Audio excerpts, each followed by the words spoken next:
जय मिथिला। हम मुन्नी झा आई एलहुँ हन एकटा कोबर गीत सुनाबै तऽ सुनू और नीक लागत तऽ कनि कमेंट लाइक जरूर कऽ देबै। हमरा पेजके फॉलो जरूर कऽ लिअ। हम मिथिलाके पारंपरिक लोकगीत गाबै छियै तऽ सुनू कोबर गीत।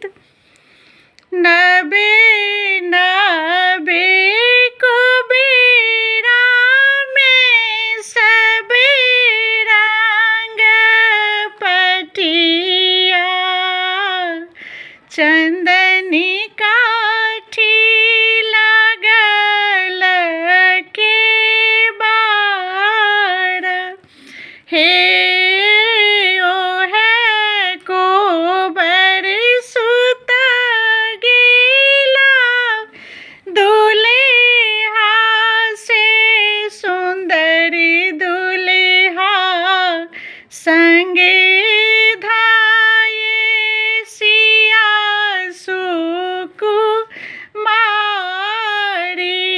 हे गुड़ी सुतु फिरी सुतु कनिया, हे सुहबे आही घामे भीजल शरीर, हे गुड़ी सुतु फिरी सुतु कनिया, हे सुहबे आही घामे भीजल शरीर, हे एतबे बचन जब सुनलनि कनिया सुहबे से छोड़ी भुइयाँ लेटी जाई, हे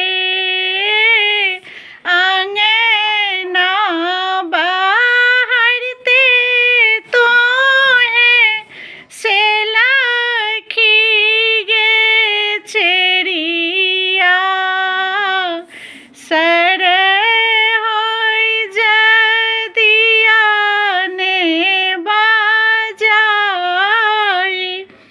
हे आबू आबू सर होई जबई सुपलंग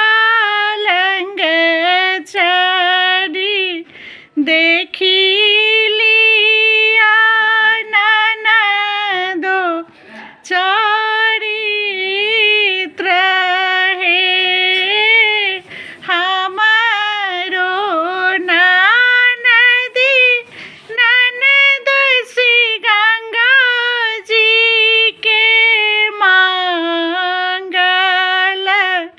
हिनको ने कहियन कुबोल,